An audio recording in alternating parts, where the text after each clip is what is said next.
My voice doesn't carry the hate you perceive. Come on, Calindra. Voices carry hate. Life is destroyed. Fuck. Influence the back row. The front row will love you. Think about the front row. The back row will forget you. You're just as good as everyone else. Find your voice. Excellent film, very well written, very well performed. The actors excelled in their abilities. Good poetry. So, yeah, I think it was a good film. I like the way how she had a message at the very end of following her dream.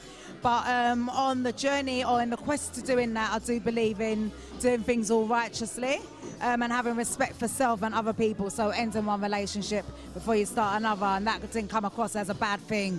You know, her friend didn't say to her that was a bad thing to do. She just said, why didn't you tell me? Wasn't I here for you? Wasn't I here for you and for the baby? And your parents said that you weren't shit. Enlightening as well. It portrayed things that obviously a lot of black women go through and keep secretly, because I think the expectation is that being a black woman you have to be strong and you sort of like just get on with it. But I'm kind of glad that she realised and was really seeing it for what it really is, that it was an abusive relationship.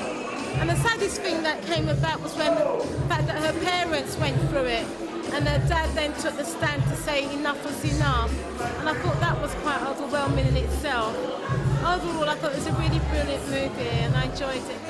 As black people, we're always really craving to see images of ourselves on screen. So it was a beautiful thing for me to see a poet who's got locks, who's slim, who's dark skinned. I'm like, I'm on screen. I was so excited. I invited friends to come and see it as well.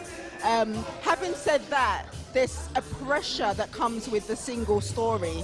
And because that is representing a whole community and a whole experience, you're gonna by default come away saying, but what about this? And what about that aspect? And what about this?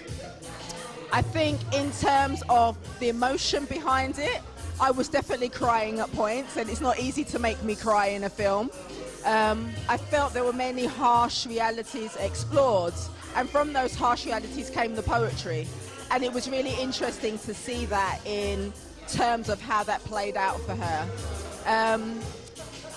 I think that there could be a really interesting dialogue as well between US and UK black poets, because there is very much something about what spoken word does in terms of being a release for us. It's very cathartic. There's a term that I like to use called scriptotherapy, and that sense of getting your troubles out on paper because you don't have another vehicle to do it. And I don't think that's the only reason that you should perform. However, I do understand that that is the place that many writers start, and there's absolutely nothing wrong with that.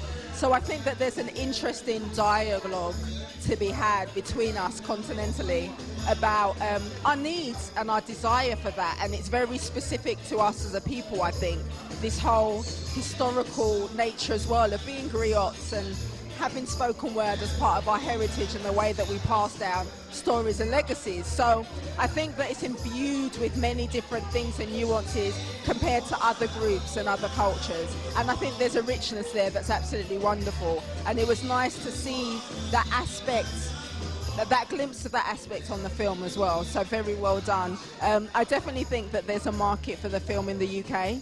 I think that the black community would come out and see it, but I also think that art lovers would come and see it. I also think that people who are interested in relationships would come and see it.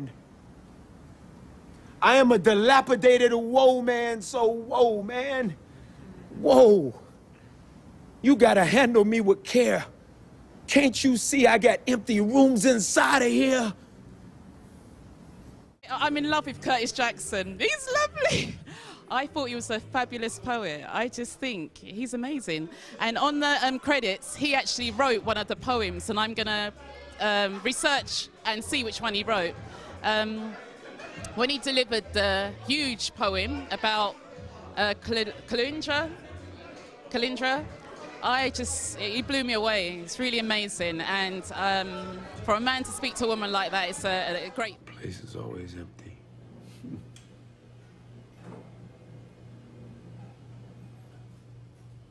and you had the flu.